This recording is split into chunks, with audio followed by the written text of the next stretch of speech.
Hello everyone, this is a Kriti Vashishtha और आप देख रहे हो केमिस्ट्री को फिंगर पे याद करने के लिए एक ब्यूटीफुल सा चैनल डॉक्टर डॉटर। तो हम पढ़ रहे थे अपना most important chapter chemical bonding. Chemical bonding में हमने सारे स्ट्रक्चर्स को स्टडी कर लिया है। आज हम एक न्यू टॉपिक स्टार्ट करेंगे, डाइमर फॉर्मेशन पूरी केमिस्ट्री के अंदर, not in only chemical bonding, पूरी केमिकल बॉन्डिंग के अंदर ही नहीं, पूरी केमिस्ट्री के अंदर जितने भी आपके डाइमर बनेंगे वो सारे डाइमर आज मैं आप लोगों को डिस्कस कराऊंगी। ओके, तो लेक्चर को लास्ट तक देखना। लेक्चर पसंद आए तो लाइक करो, कमेंट करो एंड जल्दी जल्दी से सब्सक्राइब करो और शेयर करो अपनी फैमिली के साथ, अपने फ्रेंड्स के साथ, अपने कजिन्स के साथ, इसलिए कि केमिस्ट्री को इतना इजी वे में भी पढ़ा जा सकता है। तो लेक्चर में लास्ट तक देखना, बिल्कुल भी लेक्चर को स्किप नहीं करना अगर आपको पूरा 180 आउट ऑफ 180 स्कोर करना है। तो चलिए हम स्टार्ट करते हैं अपना एक न्यू टॉपिक और मोस्ट इम्पॉर्टेंट टॉपिक। इस टॉपिक में से हर ईयर एक ना एक क्वेश्चन आता ही आता है, ठीक है। तो मोस्टली 4 या फिर 5 डाइमर है जो पूरी केमिस्ट्री के अंदर बनते हैं, उसको हम यहाँ पर डिस्कस करेंगे। और अगर किसी को कोई भी डाउट है, अब तक का जो भी समझ में नहीं आया है, तो आप मुझे कमेंट सेक्शन के अंदर बोल सकते हो, मैं उसको दोबारा से रिकॉल करा दूंगी, ठीक है। चलिए स्टार्ट करते हैं। डाइमर फॉर्मेशन, सबसे पहले तो क्वेश्चन ये आता है कि कोई भी कंपाउंड अपना डाइमर क्यों बनाता है। सबसे पहले क्वेश्चन ये आता है कि कोई भी कंपाउंड अपना डाइमर क्यों बनाता है। तो इसका आंसर ये जाता है कि कोई भी कंपाउंड हो वो अपनी स्टेबिलिटी को बढ़ाना चाहता है ना। कोई भी हो, कोई भी कंपाउंड अपनी स्टेबिलिटी को बढ़ाना चाहता है और एनर्जी को कम करना चाहता है। अगर एनर्जी कम रहेगी और स्टेबिलिटी बढ़ेगी, क्योंकि एनर्जी स्टेबिलिटी के इन्वर्सली प्रोपोर्शनल होती है। तो जब कोई कंपाउंड अपने आप को स्टेबल करना चाहता है, इसलिए वो डाइमर का फॉर्मेशन करता है, ठीक है। तो पहला कंपाउंड डाइमर फॉर्मेशन में है B2H6। क्या है, मेरे साथ ध्यान से आपको समझते हुए चलना है। ओके, B2H6 जिसको हम डाइबोरॉन के नाम से जानते हैं। किसके नाम से जानते हैं? डाइबोरॉन, B2H6। कैसे बनता है B2H6, चलो देखते हैं। एक कंपाउंड होता है BH3 जो गैसियस स्टेट में रहता है। अब आप लोग मुझे BH3 की हाइब्रिडाइजेशन निकालना तो बता दोगे ना। बोरॉन कौन से ग्रुप का मेंबर है? 13 ग्रुप का मेंबर है। ग्रुप नंबर की लास्ट डिजिट उसके वैलेंस इलेक्ट्रॉन को डिनोट करती है। तो इसमें कितने वैलेंस इलेक्ट्रॉन हो गए, जल्दी बताओ? 3 वैलेंस इलेक्ट्रॉन हो गए। वैलेंसी भी कितनी होगी? 3 होगी। तो ये 3 हाइड्रोजन के साथ कंबाइन हो जाएगा। तो इसकी हाइब्रिडाइजेशन क्या होगी? एक सिग्मा बॉन्ड, एक सिग्मा बॉन्ड, एक सिग्मा बॉन्ड। कितनी हाइब्रिडाइजेशन? 3 सिग्मा बॉन्ड होता है। तो मैंने आप लोगों को बताया था कौन सी हाइब्रिडाइजेशन होती है? sp2 हाइब्रिडाइजेशन होती है। अगर हाइब्रिडाइजेशन नहीं आती है तो कोई बात नहीं, आगे हम हाइब्रिडाइजेशन को डिस्कस करेंगे, उसके अंदर हम क्लियर करेंगे। ओके, तो जो B2H6 जिसको हम डाइबोरेन बोलते हैं, ये बनता है BH3 से, ठीक है। BH3 कन्वर्ट हो जाता है B2H6 में। पहला क्वेश्चन तो यही आता है कि B2H6 किससे फॉर्म होता है, तो उसका आंसर जाएगा BH3 से। ओके, जो B2H6 होता है ना, इसको टॉक्सिक गैस होती है एक। B2H6 की हाइब्रिडाइजेशन sp3 होती है। अभी के लिए याद कर लो, नहीं समझ में आ रहा कोई बात नहीं, हाइब्रिडाइजेशन जब पढ़ेंगे तो बिल्कुल डीप में जाकर पढ़ेंगे। अभी आप लोगों को रिकॉल करना है कि जो BH3 होता है उसकी हाइब्रिडाइजेशन sp2 होती है एंड B2H6 की हाइब्रिडाइजेशन sp3 होती है। देखो जो ये B2H6 होता है ना, ये डाइमर का फॉर्मेशन कर रहा है, क्योंकि BH3 B2H6 में कन्वर्ट हो जाता है। उसके बावजूद भी B2H6 ये इनकम्प्लीट ऑक्टेट करता है, मतलब इलेक्ट्रॉन डेफिशिएंट मॉलिक्यूल है। तो ये सेकंड क्वेश्चन, पहला क्वेश्चन मैंने आपको बता दिया B2H6 किससे फॉर्म होता है? BH3 ही B2H6 में कन्वर्ट होता है। सेकेंड इस टॉपिक में से ये क्वेश्चन आता है कि जो B2S6 है ये इलेक्ट्रॉन एफिशिएंट मॉलिक्यूल है, ये इलेक्ट्रॉन डेफिशिएंट मॉलिक्यूल है, ये ऑड इलेक्ट्रॉन मॉलिक्यूल है। तो इसका आंसर क्या जाएगा? Electron deficient molecule. देखो जो B2S6 होता है ना, B2S6 में डाइमर जो बनता है वो बनता है बनाना बॉन्ड से। कैसे बनता है जल्दी बताओ? बनाना बॉन्ड से बनता है, जिसमें से कि जो बीच वाले बॉन्ड होते हैं ये होते हैं 2 इलेक्ट्रॉन एंड 2 सेंटर्ड। जो बीच वाले इलेक्ट्रॉन होते हैं, फिर से सुनो, जो बीच वाले होते हैं ये 2 इलेक्ट्रॉन एंड 3 सेंटर्ड होते हैं, जिसमें 2 बॉन्ड बनते हैं, 2 सेंट्रल बॉन्ड। जो टर्मिनल बॉन्ड होते हैं वो होते हैं 2 इलेक्ट्रॉन एंड 2 सेंटर। 2 ही तो इलेक्ट्रॉन है, एक बोरॉन का इलेक्ट्रॉन, एक ये हाइड्रोजन का इलेक्ट्रॉन, और ये 2 ही सेंटर है। इसलिए जो टर्मिनल बॉन्ड होते हैं वो कितने होते हैं? 4 टर्मिनल बॉन्ड होते हैं, 2 इलेक्ट्रॉन 2 सेंटर। क्लियर हो गया ना? कैसे 2 इलेक्ट्रॉन? देखो बोरॉन का ये वाला इलेक्ट्रॉन शेयर कर रहा है और हाइड्रोजन का ये वाला इलेक्ट्रॉन शेयर कर रहा है। तो टर्मिनल बॉन्ड कौन से टाइप के हो गए? 2 इलेक्ट्रॉन एंड 2 सेंट्रल। जबकि B2S6 में जो सेंट्रल बॉन्ड होता है वो होता है 2 इलेक्ट्रॉन 3 सेंटर। कैसे 2 इलेक्ट्रॉन? देखो एक बोरॉन का ये वाला इलेक्ट्रॉन शेयर हो रहा है, एक हाइड्रोजन का ये वाला इलेक्ट्रॉन शेयर हो रहा है, लेकिन बोरॉन का ये तो एम्प्टी ऑर्बिटल है ना, इसमें तो कोई भी इलेक्ट्रॉन शेयर नहीं हो रहा। इसलिए जो सेंट्रल बॉन्ड होता है, सेंट्रल बॉन्ड को ही हम बनाना बॉन्ड बोलते हैं, और ये होता है 2 इलेक्ट्रॉन 3 सेंटर। क्या होता है? 2 इलेक्ट्रॉन 3 सेंटर। फिर से सुनो, B2S6 सबसे पहला क्वेश्चन, B2S6 BH3 ही B2S6 में कन्वर्ट होता है। सेकेंड पॉइंट आता है कि जो B2S6 होता है, B2S6 का डाइमर किस रीजन की वजह से बनता है? तो ड्यू टू बनाना बॉन्ड। अच्छा, बनाना बॉन्ड किसको बोलते हैं? 2 इलेक्ट्रॉन एंड 3 सेंटर को ही बनाना बॉन्ड बोलते हैं। क्यों 2 इलेक्ट्रॉन 3 सेंटर बोला? क्योंकि एक इलेक्ट्रॉन बोरॉन का यूज हो रहा है और एक इलेक्ट्रॉन हाइड्रोजन का यूज हो रहा है, लेकिन बोरॉन का एक एम्प्टी ऑर्बिटल्स भी पार्टिसिपेट करता है, लेकिन उसमें कोई इलेक्ट्रॉन पार्टिसिपेट नहीं करते, इसलिए वो हो गया 2 इलेक्ट्रॉन 3 सेंटर। क्लियर है? इसी को ही हम बनाना बॉन्ड बोलते हैं। जबकि जो उसके 4 टर्मिनल बॉन्ड होते हैं ना, वो 2 इलेक्ट्रॉन एंड 2 सेंट्रल वाले होते हैं। 2 इलेक्ट्रॉन वाले कैसे? 2 इलेक्ट्रॉन कैसे? एक बोरॉन का हो गया, ठीक है, एंड एक हाइड्रोजन का इलेक्ट्रॉन हो गया। 2 सेंटर कैसे? एक बोरॉन का सेंटर हो गया, एक हाइड्रोजन का सेंटर हो गया, बन गया ना 2 इलेक्ट्रॉन 2 सेंटर। तो B2S6 में जो टर्मिनल बॉन्ड होते हैं वो होते हैं 2 इलेक्ट्रॉन 2 सेंटर, जो कि 4 बॉन्ड होते हैं। ये सब मैं जो बोल रही हूँ ना, पहले तो फोकस हो जाओ। ये मैं जो लिपसिंग कर रही हूँ, जो मैं बोल रही हूँ, इसको फोकस के साथ सुनो। ये जो मैं एक एक पॉइंट बोल रही हूँ, ये एक एक पॉइंट ही क्वेश्चन है एग्जाम का। अगर आपको बिलीव नहीं है तो अभी जाकर आप अपनी PYQ उठाओ, और PYQ में ये जो मैं जितने भी वर्ड मैंने अभी बोले, ये सब आपको लाइन से क्वेश्चन PYQ में देखेंगे, ठीक है। और अगर आपको बिलीव नहीं है तो मैं कोई बात नहीं, बिलीव मत करो आप मेरे ऊपर, बट आप जाओ अभी PYQ उठाओ और देखो ये क्वेश्चंस होंगे, ओके। तो ध्यान से फोकस के साथ पढ़ो, बिल्कुल भी इधर उधर डिस्ट्रैक्ट नहीं हो। तो मैं आपको बता रही थी कि जो सेंट्रल बॉन्ड होता है, ये मैं बार बार इसलिए रिपीट कर रही हूँ ताकि आपके ब्रेन में सेट हो जाए, क्योंकि ये क्वेश्चन आते ही आता है। जो सेंट्रल बॉन्ड है, जिसको बनाना बॉन्ड बोला है B2S6 में, वो 2 इलेक्ट्रॉन एंड 3 सेंटर होता है। 2 इलेक्ट्रॉन कैसा? एक तो इस वाले बोरॉन का इलेक्ट्रॉन और एक ये इस वाले हाइड्रोजन का इलेक्ट्रॉन, ओके। 3 सेंटर कैसे हुआ? ये वाले बोरॉन का, ये वाले हाइड्रोजन का एंड ये वाले बोरॉन का, इसलिए 3 सेंटर हुआ। लेकिन ये वाले बोरॉन ने इलेक्ट्रॉन नहीं पार्टिसिपेट किया, इसलिए वो 2 इलेक्ट्रॉन 3 सेंटर है। समझ में आया ना? क्लियर हो गया? चलिए अब देखते हैं हम बॉन्डिंग। देखो जो बनाना बॉन्ड बन रहा था हमारा बोरॉन एंड हाइड्रोजन के बीच में, तो बोरॉन एंड हाइड्रोजन बीच में जो ये एंगल होता है ना, ये 97 डिग्री का होता है। जबकि टर्मिनल का बोरॉन से जो हाइड्रोजन, बोरॉन एंड हाइड्रोजन के बीच जो बॉन्ड एंगल होता है वो होता है 120 degree, okay.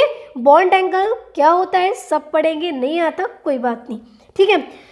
Boron and hydrogen का ये भी क्वेश्चन है। बोरॉन एंड हाइड्रोजन का सेंट्रल में बॉन्ड एंगल कितना होता है? 97 डिग्री। एंड टर्मिनल में कितना बॉन्ड एंगल होता है? 120 डिग्री। बोरॉन एंड हाइड्रोजन का जो सेंट्रल बॉन्ड लेंथ होती है वो होती है 134 पिकोमीटर। कितनी होती है?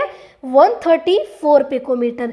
लेकिन जो टर्मिनल बोरॉन एंड हाइड्रोजन की बॉन्ड लेंथ होती है वो होती है 119 पिकोमीटर। इससे एक क्वेश्चन आ जाता है, ठीक है। देखो पहले बात तो क्वेश्चन क्या है, बोरॉन एंड हाइड्रोजन की जो सेंट्रल बॉन्ड है उसकी बॉन्ड लेंथ है 134 पिकोमीटर, जबकि जो टर्मिनल बॉन्ड है बोरॉन एंड हाइड्रोजन का वो है 119 पिकोमीटर। तो आप लोग मुझे बताओ बॉन्ड लेंथ किसकी ज़्यादा है? आप लोग देख के बता दोगे ना किसकी बॉन्ड लेंथ ज़्यादा है, 134 पिकोमीटर ज़्यादा है या फिर 119 पिकोमीटर ज़्यादा है? आप लोग बताओगे कि मैम 134 पिकोमीटर बॉन्ड लेंथ ज़्यादा है, मतलब सेंट्रल बॉन्ड जो है उसकी बॉन्ड लेंथ ज़्यादा है, और उसकी बॉन्ड लेंथ ज़्यादा होती है ना उसकी बॉन्ड डिसोसिएशन एनर्जी कम होती है। अब आप लोग पूछोगे मैम ये बॉन्ड डिसोसिएशन एनर्जी किसको बोलते हैं? ऐसे समझ लो, दो बॉन्ड को ब्रेक करने के लिए, दो बॉन्ड को ब्रेक करने के लिए जो एनर्जी रिक्वायर्ड होती है उसी को हम बॉन्ड डिसोसिएशन एनर्जी बोलते हैं। तो जो सेंट्रल बॉन्ड होता है ना B2S6 में उसकी बॉन्ड लेंथ ज़्यादा होती है लेकिन उसकी बॉन्ड डिसोसिएशन एनर्जी कम होती है। पता पड़ गया ना क्यों कम होती है? क्योंकि bond length bond dissociation energy के इन्वर्सली प्रोपोर्शनल होती है, क्योंकि जितना लंबा बॉन्ड होगा उतना ज़्यादा उसको ब्रेक करने के लिए कम एनर्जी की रिक्वायरमेंट होगी। लेकिन वहाँ पर ही मान लो जितना छोटा बॉन्ड होगा उतना ही ज़्यादा उसको और एनर्जी देनी पड़ेगी। मान लो single bond, double bond, triple bond आ गया तो उसको तो ब्रेक करने के लिए हमें और ज़्यादा एनर्जी देनी पड़ेगी कि नहीं देनी पड़ेगी? सोचो, ये सिर्फ एक बॉन्ड है, एक है ए कंपाउंड और एक है बी कंपाउंड। ए कंपाउंड में सिर्फ एक सिंगल बॉन्ड है जबकि बी कंपाउंड जो है इसमें ट्रिपल बॉन्ड है। तो किस कंपाउंड को टूटने के लिए ज़्यादा एनर्जी चाहिए होगी? किसको, किसमें ज़्यादा मेहनत लगानी होगी? ए कंपाउंड जिसमें सिर्फ सिंगल बॉन्ड है या फिर उस कंपाउंड जिसमें ट्रिपल बॉन्ड है? Very good. किसको ज़्यादा एनर्जी देनी पड़ेगी? जिसमें ट्रिपल बॉन्ड है। उसमें तो एक ही बॉन्ड है, वो तो इजीली ब्रेक हो जाएगा, जबकि उसमें तो तीन तीन बॉन्ड है, उनको तो ब्रेक करने के लिए ज़्यादा एनर्जी की रिक्वायरमेंट होगी, है ना। तो यही फंडा यहाँ पर मैंने आप लोगों को बताया। अगर अभी भी नहीं समझ में आया तो आगे पूरा टॉपिक है, बिल्कुल डीप में जाएंगे। अभी मैंने इसका ओवरव्यू लिया है। तो जिसकी बॉन्ड लेंथ ज़्यादा होती है उसकी बॉन्ड डिसोसिएशन एनर्जी कम होती है। तो जो सेंट्रल बॉन्ड होता है ना B2S6 में, वो बनाना बॉन्ड बनाता है, 2 इलेक्ट्रॉन 3 सेंटर, 2 बॉन्ड बनते हैं, एंड 4 टर्मिनल बॉन्ड बनते हैं जो 2 इलेक्ट्रॉन 2 सेंटर होते हैं। क्लियर है? सेकेंड पॉइंट मैंने बताया, जो सेंट्रल बॉन्ड होता है, जो सेंट्रल बॉन्ड होता है B2S6 का, है ना, इसकी बॉन्ड लेंथ ज़्यादा होती है। अगर इसकी बॉन्ड लेंथ ज़्यादा है तो उसकी बॉन्ड डिसोसिएशन एनर्जी कम होगी। क्लियर है? चलिए, वेरी गुड। यही बताया है, यही मैंने नीचे लिखा हुआ है कि जो सेंट्रल बॉन्ड लेंथ होती है वो इंक्रीज है, so minimum required bond dissociation energy कम चाहिए होगी। अभी मैंने समझाया, सिंगल बॉन्ड है तो उसके लिए बॉन्ड डिसोसिएशन एनर्जी कम चाहिए होती है, वहीं पर 3 बॉन्ड रख दिए जाए तो उसको तो बहुत ज़्यादा एनर्जी देनी पड़ेगी ना। क्लियर है? चलिए, और मैंने बताया टर्मिनल बॉन्ड की जो बॉन्ड लेंथ होती है वो कम होती है, इसलिए उसको रिक्वायर्ड एनर्जी ज़्यादा होगी। तो ये भी क्वेश्चन बनता है कि जो डाइबोरेन होता है, मैं क्वेश्चन बोल रही हूँ, आंसर देना। जो डाइबोरेन होता है, डाइबोरेन कंपाउंड में सेंट्रल बॉन्ड की बॉन्ड लेंथ ज़्यादा होती है या टर्मिनल बॉन्ड की बॉन्ड लेंथ ज़्यादा होती है? क्या आंसर दोगे? सेंट्रल बॉन्ड की बॉन्ड लेंथ ज़्यादा होती है। कितनी होती है? 134 पिकोमीटर। एंड टर्मिनल बॉन्ड की बॉन्ड लेंथ कितनी होती है? 119 पिकोमीटर। क्लियर है? बॉन्ड डिसोसिएशन, सेकंड क्वेश्चन है, बॉन्ड डिसोसिएशन एनर्जी डाइबोरेन के अंदर सेंट्रल बॉन्ड की ज़्यादा होगी या टर्मिनल बॉन्ड की? अब आप लोग बता दोगे टर्मिनल बॉन्ड की बॉन्ड लेंथ ज़्यादा होगी। बॉन्ड लेंथ नहीं, बॉन्ड डिसोसिएशन एनर्जी ज़्यादा होगी। क्यों ज़्यादा होगी? क्योंकि उसकी बॉन्ड लेंथ कम है। क्लियर है? चलिए, तो ये आगे क्वेश्चन पूछा है, आप लोग आंसर दो अब मुझे कि BH3 का डाइमर किस रीजन से बनता है? बनाना बॉन्ड। कौन कौन सा? 2 इलेक्ट्रॉन 3 सेंटर के 2 बॉन्ड एंड 2 इलेक्ट्रॉन 2 सेंटर के 4 बॉन्ड बनते हैं। जो सेंट्रल बॉन्ड लेंथ होती है वो ज़्यादा होती है 134 पिकोमीटर। जो टर्मिनल बॉन्ड लेंथ होती है वो होती है 119 पिकोमीटर। जो सेंट्रल बॉन्ड लेंथ होती है उसकी मिनिमम रिक्वायर्ड एनर्जी कम, जबकि टर्मिनल बॉन्ड की जो मिनिमम रिक्वायर्ड एनर्जी है वो ज़्यादा चाहिए होती है। क्लियर है? बहुत अच्छी तरह से समझाया है। अब इसके अंदर आपको डाउट नहीं आना चाहिए। एक कंपाउंड और होता है, क्योंकि डाउट होता है एक B2H6 में और एक होता है B3N3H6 कंपाउंड में। देखो, जो B2H6 है ना वो है डाइबोरेन, जो बनता है BH3 B2H6 में कन्वर्ट हो जाता है। लेकिन जो डाइबोरेन होता है, डाइबोरेन बनता है जब B2H6 रिएक्शन करता है अमोनिया के साथ। बात ध्यान से सुनना, जो B2H6 है वो डाइबोरेन है, जबकि B3N3H6 जो है इसको बोराजीन बोलते हैं या फिर इनऑर्गेनिक बेंजीन बोलते हैं। बेंजीन तो आपका फेवरेट फ्रेंड है ना, बेंजीन को तो आप तो जानते हो। लेकिन एक और होता है, बेंजीन का भी फ्रेंड होता है। आपका फ्रेंड बेंजीन है, लेकिन बेंजीन का भी एक फ्रेंड होता है, उसका नाम है इनऑर्गेनिक बेंजीन और उसका नाम होता है B3N3H6। इस इनऑर्गेनिक बेंजीन को ये बोलते हैं बोराजीन। ये कैसे बनता है? B2H6 जो होता है ना, B2H6 की रिएक्शन कराते हैं अमोनिया के साथ, फिर एक अनस्टेबल कंपाउंड बनता है। इस अनस्टेबल कंपाउंड को जब हम हीट करते हैं तभी बनता है इनऑर्गेनिक बेंजीन बोराजीन। तो कैसे याद रखोगे? डाइबोरेन B2H6 और B2H6 को बोलते हैं डाइबोरेन। मैंने भी बताया। आपका फ्रेंड कौन? बेंजीन, ठीक है। लेकिन बेंजीन का फ्रेंड कौन? Inorganic benzene. क्या नाम है इनऑर्गेनिक बेंजीन का? B3N3H6 या फिर उसको ही बोलते हैं हम B3N3H6। ओके, चलिए। इसकी भी हाइब्रिडाइजेशन sp2 होती है। कैसे होती है सब निकालना सीख जाओगे जब हाइब्रिडाइजेशन टॉपिक पढ़ेंगे, कोई टेंशन नहीं लेनी। अभी ओवरव्यू लेते हैं। ये B3N3H6 इनऑर्गेनिक बेंजीन या फिर बोराजीन का स्ट्रक्चर है। हाइब्रिडाइजेशन sp2 कैसे आई? देखो, ये है बोरोन। बोरोन में कितने वैलेंस इलेक्ट्रॉन हैं? 3 वैलेंस इलेक्ट्रॉन है। तो एक नाइट्रोजन के साथ बॉन्ड बना लिया, इधर नाइट्रोजन के साथ बॉन्ड बना लिया, इधर हाइड्रोजन के साथ बॉन्ड बना लिया, ठीक है। तो कितने आपको सिग्मा बॉन्ड दिख रहे हैं? 3 ही तो सिग्मा बॉन्ड दिख रहे हैं। तो जब 3 सिग्मा बॉन्ड होते हैं ना बच्चों, तब हाइब्रिडाइजेशन होती है sp2। क्या हाइब्रिडाइजेशन होती है? sp2। चलिए, तो B2H6 यहाँ पर कंप्लीट होता है। मेरे साथ एक बार फटाफट से रिकॉल करते हैं। B2H6 डाइबोरेन, डाइमर का फॉर्मेशन क्यों होता है? क्या रीजन जाएगा B2H6 में? बनाना बॉन्ड। कैसे बनता है? BH3 कन्वर्ट हो जाता है B2H6 के अंदर। यह एक इलेक्ट्रॉन डेफिशिएंट मॉलिक्यूल है। बनाना बॉन्ड से इसका डाइमर बनता है। बनाना बॉन्ड में कौन कौन से इलेक्ट्रॉन और कौन कौन से सेंटर होते हैं? तो 2 इलेक्ट्रॉन एंड 3 सेंटर जो होते हैं वो बनाना बॉन्ड के 2 बॉन्ड होते हैं सेंट्रल बॉन्ड, जबकि जो टर्मिनल बॉन्ड होते हैं वो होते हैं 2 इलेक्ट्रॉन एंड 2 सेंटर। क्लियर है? चलिए, जो सेंट्रल बॉन्ड लेंथ होती है वो होती है 134 पिकोमीटर। जो टर्मिनल बॉन्ड लेंथ होती है वो होती है 119 पिकोमीटर। जो सेंट्रल बॉन्ड लेंथ होती है, अगर बॉन्ड लेंथ ज़्यादा तो बॉन्ड डिसोसिएशन एनर्जी कम। तो बॉन्ड लेंथ ज़्यादा है तो बॉन्ड डिसोसिएशन एनर्जी कम। तो सेंट्रल बॉन्ड की बॉन्ड लेंथ ज़्यादा तो बॉन्ड डिसोसिएशन एनर्जी कम।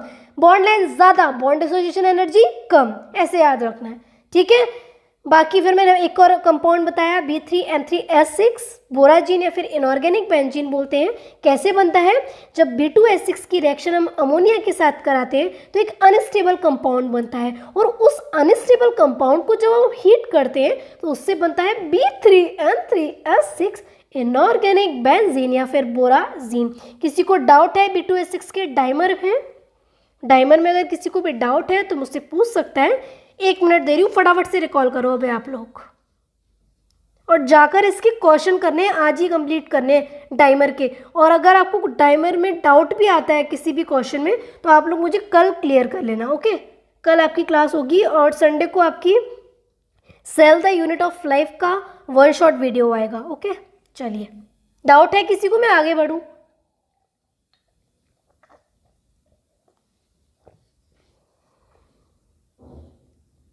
चलिए जी, नेक्स्ट कंपाउंड पढ़ते हैं। नेक्स्ट कंपाउंड कौन सा है? Al2CH3 का होल 6। पहला B2S6 में डाइमर बनना था बनाना बॉन्ड से, लेकिन कहीं कहीं क्वेश्चंस पूछ लिया है, एनसीईआरटी में ये कंपाउंड नहीं दिया है, कहीं कहीं क्वेश्चन पूछ लेते हैं। Al2CH3 का होल 6, Al2CH3 का होल 6 ये भी डाइमर का फॉर्मेशन करता है। इसमें भी डाइमर जो होता है वो सेम एज B2S6 की तरह बनाना बॉन्ड से बनता है। ओके, तो मतलब जो बीच वाला होगा वो 2 इलेक्ट्रॉन 3 सेंटर 2 बॉन्ड बनेंगे, एंड जो टर्मिनल वाला होगा वो 2 इलेक्ट्रॉन 2 सेंटर वाला होगा। क्लियर है? यहाँ पर यही नोट पॉइंट दिया है कि डाइमर बनने का रीज़न क्या है। मैंने स्टार्टिंग में बता दिया कि कोई भी कंपाउंड डाइमर इसलिए बनाता है क्योंकि हम ही मान लो, ठीक है, एज अ ह्यूमन बीइंग हम ही मान लो, हम क्या चाहते हैं कि हम लोगों को, जैसे कि हम कोई बिजनेस स्टार्ट करते हैं तो वहाँ पर हमें कम पैसे इन्वेस्ट करने पड़े लेकिन उसकी स्टेबिलिटी ज़्यादा हो, हम ज़्यादा अर्निंग करें। ऐसे कंपाउंड में होता है कि उसकी एनर्जी तो कम लगे लेकिन उसकी स्टेबिलिटी बढ़ जाए, है ना, इसीलिए डाइमर का फॉर्मेशन होता है।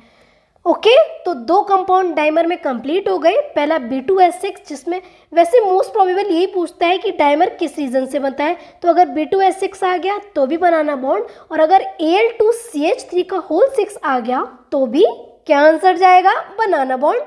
2 electron 3 centre, 2 electron 3 centre 2 central bond, and 2 electron 2 centre 4 terminal bond. Clear है? सेंट्रल बॉन्ड की बॉन्ड लेंथ ज़्यादा 134 पिकोमीटर एंड टर्मिनल बॉन्ड की 119 पिकोमीटर। B2S6 की बात कर रही हूँ। चलिए, थर्ड कंपाउंड है Al2Cl6। B2S6 में भी बनाना बॉन्ड से डाइमर बन रहा था, Al2CH3 का होल 6 में भी बनाना बॉन्ड से डाइमर बनना था, लेकिन Al2Cl6 जो है ना, अब मेरी बात ध्यान से सुनना, जो एल्यूमिनियम है, एल्यूमिनियम जो है, एल्यूमिनियम थर्ड ग्रुप का मेंबर है। थर्ड ग्रुप नहीं, एल्यूमिनियम थर्ड पीरियड का मेंबर है। और मैंने आपको एक पॉइंट बताया था कि सेकंड पीरियड के नीचे वाले जितने भी एलिमेंट होते हैं वो अपने ऑक्टेट को एक्सपेंड कर लेते हैं, है ना। तो अगर ऑक्टेट को एक्सपेंड कर रहे हैं तो मान लो ये थर्ड ग्रुप का मेंबर है, थर्ड ग्रुप का मेंबर है, तो मैम हमारे दिमाग में आ गया कि ये थर्ड ग्रुप का मेंबर आती क्या हो जाएगा, थर्ड पीरियड का मेंबर आती कि इसमें तो वैकेंट ऑर्बिटल प्रेजेंट है, इसमें ये तो इलेक्ट्रॉन ले लेगा, है ना। और वहीं पर क्लोरीन आ गया। कौन से ग्रुप का मेंबर है क्लोरीन? 17 ग्रुप का मेंबर है। ओहो, 17 ग्रुप का मेंबर है। अरे उसको तो हम क्या किस नाम से जानते हैं? 17 ग्रुप को हैलोजन्स के नाम से जानते हैं। वो तो एक इलेक्ट्रॉन गेन करके अपना ऑक्टेट कंप्लीट कर लेता है। तो जो क्लोरीन होता है ना, क्लोरीन पर लोन पेयर प्रेजेंट होते हैं और एल्यूमिनियम में वैकेंट ऑर्बिटल प्रेजेंट होती हैं। कौन सी vacant orbital? Vacant D orbital present होती हैं। तो जो Al2Cl6 होता है ना, Al2Cl6 में डाइमर बनता है कोऑर्डिनेट बॉन्ड के थ्रू। यही क्वेश्चन है आपका नीट 2021 का कि Al2Cl6 में डाइमर किस रीजन से बना था। 4 ऑप्शन दे दिए थे, banana bond, coordinate bond, covalent bond या फिर नन ऑफ दिस। तो क्या आंसर आएगा? Coordinate bond. ओके, तो एक पॉइंट हमारा क्लियर होता है कि जो Al2Cl6 है, Al2Cl6 में डाइमर का फॉर्मेशन किस रीजन से हुआ है? कोऑर्डिनेट बॉन्ड के रीजन से। Al2 का ऑक्टेट भी कंप्लीट हो रहा है। अभी हम पीछे देख रहे थे जो B2S6 हमने पढ़ा था उसका ऑक्टेट कंप्लीट नहीं हो रहा था, इलेक्ट्रॉन डेफिशिएंट मॉलिक्यूल था। अभी तो पढ़ा है हमने, है ना। चलिए अब आगे पढ़ते हैं, इसमें कैसे बनता है, कैसे डाइमर बनता है। देखो, पहला पॉइंट क्लियर हो गया, Al2Cl6 डाइमर का फॉर्मेशन करता है, इसका रीजन जाता है कोऑर्डिनेट बॉन्ड, ठीक है। ऑक्टेट इसका कंप्लीट होता है। यहाँ पर यही बोला है कि यहाँ पर जो डाइमर है वो कोऑर्डिनेट बॉन्ड के थ्रू बनता है, बिकॉज क्लोरीन पर लोन पेयर होते हैं, अभी बता दिया, और एल्यूमिनियम पर वैकेंट ऑर्बिटल होती हैं, वैकेंट डी ऑर्बिटल होती हैं। इसकी वजह से अपने आप को स्टेबल गेन करने की वजह से Al2Cl6 डाइमर का फॉर्मेशन कर लेता है। अब देखिए कैसे डाइमर बनता है। आपका फेवरेट कंपाउंड AlCl3, जब AlCl3 गैस में होता है ना तो वो कन्वर्ट हो जाता है Al2Cl6 में। ध्यान से सुनना, ये क्वेश्चन है मेरा। जब AlCl3 गैसियस स्टेट में होता है तब वो कन्वर्ट हो जाता है Al2Cl6 में। और जो Al2Cl6 होता है ना, ये सॉलिड फॉर्म होती है। अच्छा मैम, तो Al2Cl6 सॉलिड फॉर्म होती है, मतलब डाइमर ये अपना सॉलिड फॉर्म में बनाता है, मतलब इसमें डाइमर कोऑर्डिनेट बॉन्ड से बनता है, मतलब एल्यूमिनियम पर वैकेंट ऑर्बिटल और क्लोरीन पर लोन पेयर प्रेजेंट है। क्लियर हो गया? Al2Cl6 में AlCl3 जो गैसियस स्टेट में है वो कन्वर्ट हो जाता है Al2Cl6 में। AlCl3 तो गैसियस स्टेट होता है, लेकिन जो Al2Cl6 होता है ना, वो सॉलिड स्टेट में होता है। और जब भी आपको एक फंडामेंटल ट्रिक बताऊँ, अगर आप कभी भूल भी जाओ ना कि ऑक्टेट कंप्लीट करेगा कि नहीं करेगा, अगर आपको थर्ड पीरियड का मेंबर दिख जाए, अगर आपको थर्ड पीरियड का मेंबर दिख जाए और उसके साथ ऐसा एलिमेंट दिख जाए जिसपे लोन पेयर है, वो तो ऑक्टेट कंप्लीट करेगा ही करेगा। ठीक है, क्या बोल रही हूँ मैं?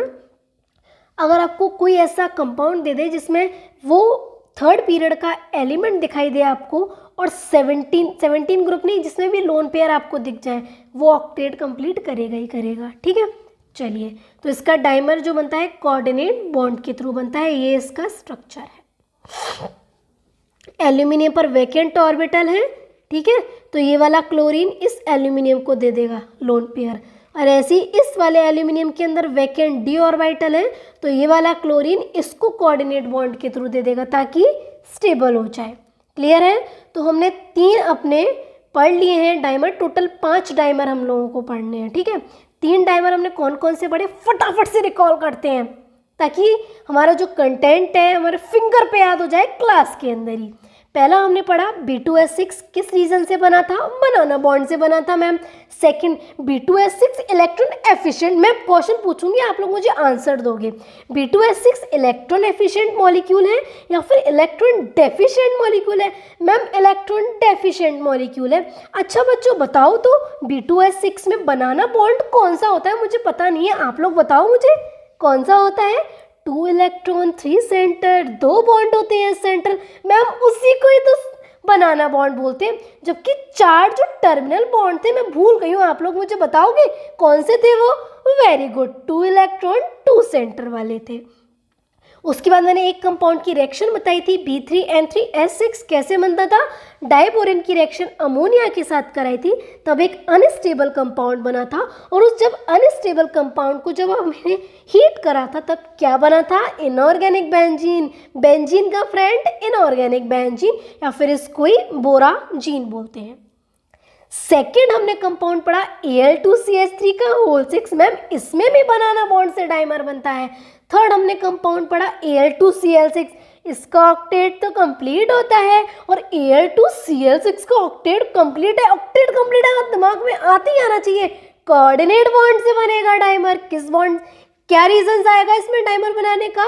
कोऑर्डिनेट बॉन्ड आएगा। क्लियर है? चलिए अब आ जाते हैं N2O4, ये तो मैं आपको करा चुकी हूँ कहीं पर, मुझे याद आ रहा है ऐसा कि मैंने आपको प्रीवियस कहीं N2O4 डाइमर कराया था, याद करो। कोई बात नहीं कराया, कराया है मैंने, अगर आपको याद नहीं है फिर से पढ़ लो। पहला B2S6 में बनाना बॉन्ड, सेकंड क्या पढ़ा था? Al2CH3 का होल 6, उसमें भी बनाना बॉन्ड से डाइमर बना था। थर्ड हमने पढ़ा था Al2Cl6, जिसमें डाइमर किस रीजन से बन रहा था? कोऑर्डिनेट बॉन्ड से। अब आता है N2O4, N2O4 में जो डाइमर बनता है ना, ये बनता है कोवेलेंट बॉन्ड से। अब पहले तो मुझे मैं आगे तभी बढ़ूंगी, पहले आप लोग मुझे ये बताओ, आप लोगों को क्लियर तो है ना कि कोऑर्डिनेट बॉन्ड किसके बीच में बनता था, कोवेलेंट बॉन्ड किसके बीच में बनता था? क्लियर है कि नहीं? इतना बेसिक तो मैंने करा दिया। अगर आप लोगों को अभी भी ये दिक्कत आ रही है कि कोवेलेंट बॉन्ड कैसे बनता है, कोऑर्डिनेट बॉन्ड कैसे बनता है, तो इसको यहीं पर स्टॉप करके पहले पीरियोडिक टेबल जाकर देखो, उसमें बिल्कुल मैंने बेसिक से पढ़ाया है। ठीक है, फिर भी मैं रिकॉल करा देती हूँ।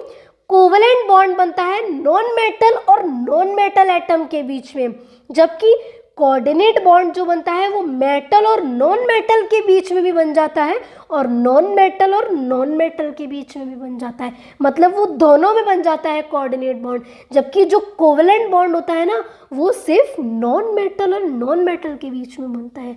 ठीक है, चलिए अगर फिर भी नहीं है तो फटाफट से जाकर देखो मेरा वो है लेक्चर। N2O4 जो होता है, इसमें डाइमर बनता है कोवेलेंट बॉन्ड से। कैसे बनता है? NO2, NO2 जिसको हम ब्राउन गैस के नाम से जानते हैं, जिसका नाम होता है नाइट्रोजन डाइऑक्साइड। एक नाइट्रोजन है तो नाइट्रोजन, दो ऑक्सीजन है तो डाइऑक्साइड। नाइट्रोजन डाइऑक्साइड जो है ये एक ब्राउन गैस होती है। ये ब्राउन गैस क्या करती है, N2O4 में कन्वर्ट हो जाती है, मतलब ब्राउन गैस कलरलेस में कन्वर्ट हो गई। मैं यहाँ पर एक क्वेश्चन बोल रही हूँ, आपको सुनते ही आना चाहिए दिमाग में। Brown gas colourless, brown gas colourless में कन्वर्ट हो रही है। अरे मैम, अगर ब्राउन गैस कलरलेस में कन्वर्ट हो रही है, इसका मतलब ये ऑड इलेक्ट्रॉन तो नहीं होगा, क्योंकि अगर कोई कलर शो कर रहा है इसका मतलब उसमें कोई पैरामैग्नेटिक है, इसका मतलब उसमें कोई ऑड इलेक्ट्रॉन प्रेजेंट है।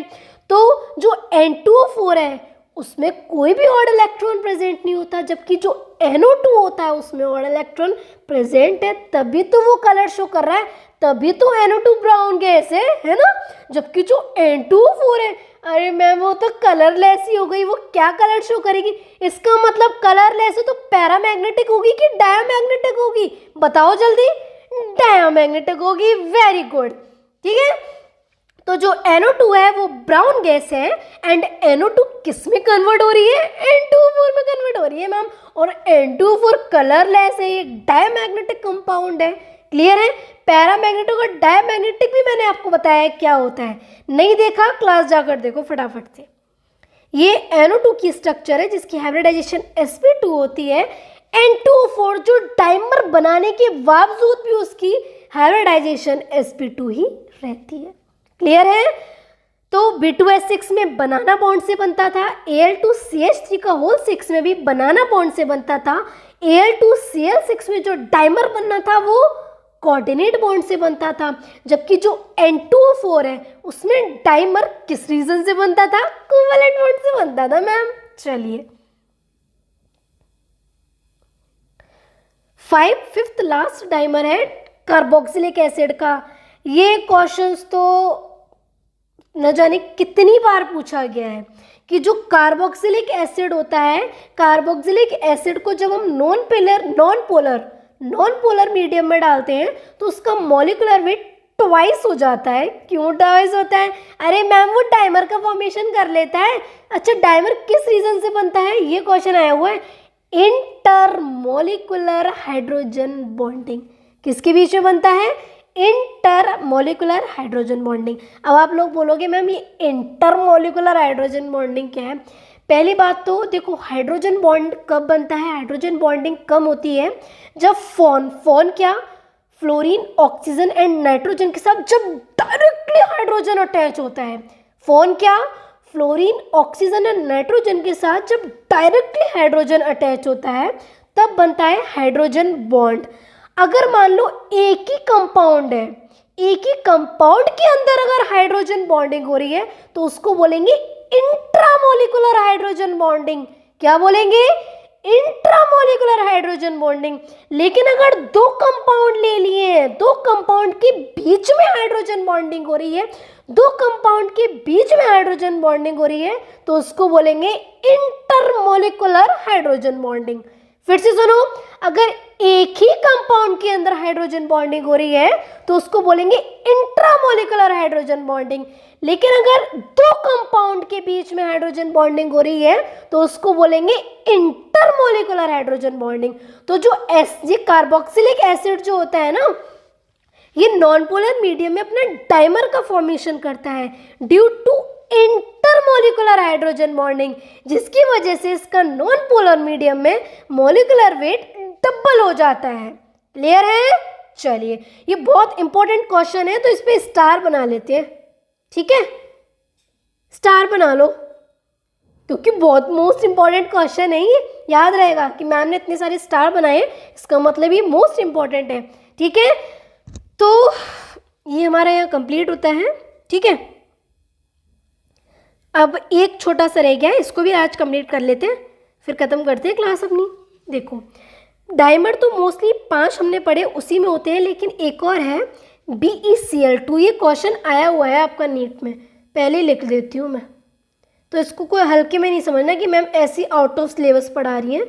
आउट ऑफ सिलेबस में कुछ भी नहीं पढ़ा रही हूँ, ये सिलेबस के अंदर है, NCERT की लाइन है, बिलीव नहीं है तो एनसीईआरटी आज जाकर चेक करना केमिकल बॉन्डिंग में, 4th या फिर 5th पेज है केमिकल बॉन्डिंग वाले चैप्टर में, BeCl2 देखना, वहां पर ये लाइन लिखी हुई है जो मैं आपको बताने जा रही हूँ, ठीक है। BeCl2 जब वेपर फेज में होता है तो उसकी हाइब्रिडाइजेशन होती है sp, लेकिन जब BeCl2 सॉलिड फॉर्म में होता है, यही क्वेश्चन आया हुआ है, और वहां पर बच्चे इतने ज्यादा कंफ्यूज हो जाते हैं कि BeCl2 ही तो है, बी हाइब्रिडाइजेशन निकालना नहीं है, वो तो आप सी के निकाल लोगे, वो आपके हर कोई बच्चा निकाल लेगा कि BeCl2 है, 2 बॉन्ड है, sp हाइब्रिडाइजेशन है, लेकिन वहां पर बच्चा ध्यान से क्वेश्चन को पढ़ता ही नहीं है। BeCl2 वहां दे दिया है सॉलिड, अगर सॉलिड दे दिया तो वहां उसकी हाइब्रिडाइजेशन चेंज हो गई, वहां उसकी हाइब्रिडाइजेशन हो जाती है sp3 और क्वेश्चन आपका गलत हो जाता है। ये भी रिसेंटली 2022 में आया हुआ क्वेश्चन है।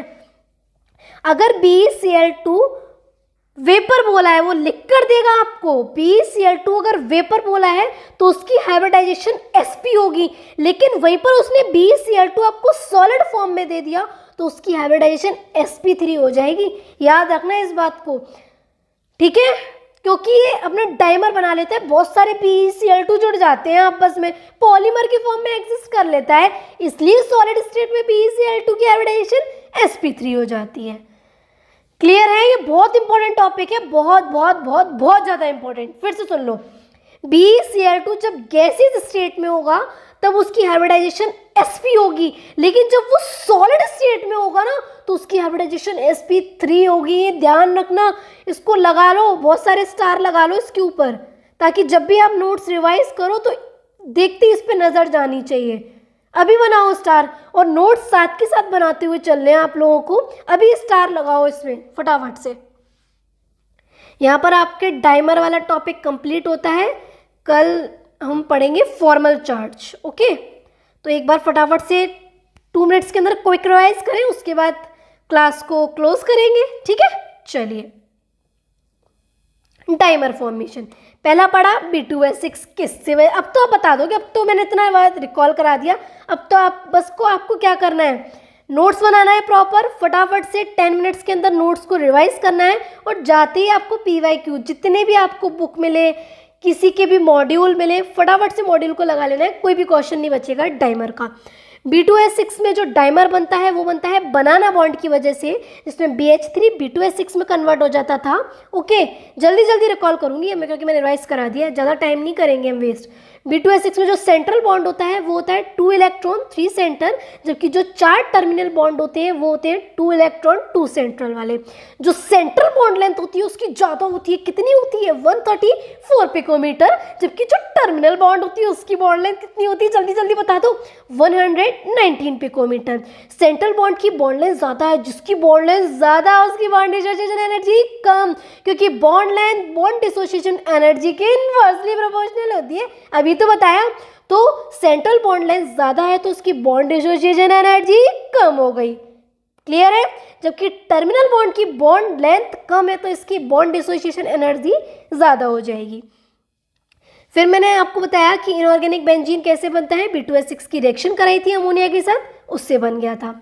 सेकंड मैंने आपको बताया Al2CH3 का होल 6, इसमें डाइमर किस रीजन से बनता था, अरे मैम बनाना बॉन्ड से बनता था, ये तो सेम उसकी तरह ही बनाता है B2S6 की तरह, मतलब Al2CH3 होल 6 B2S6 का ही फ्रेंड लग रहा है ना।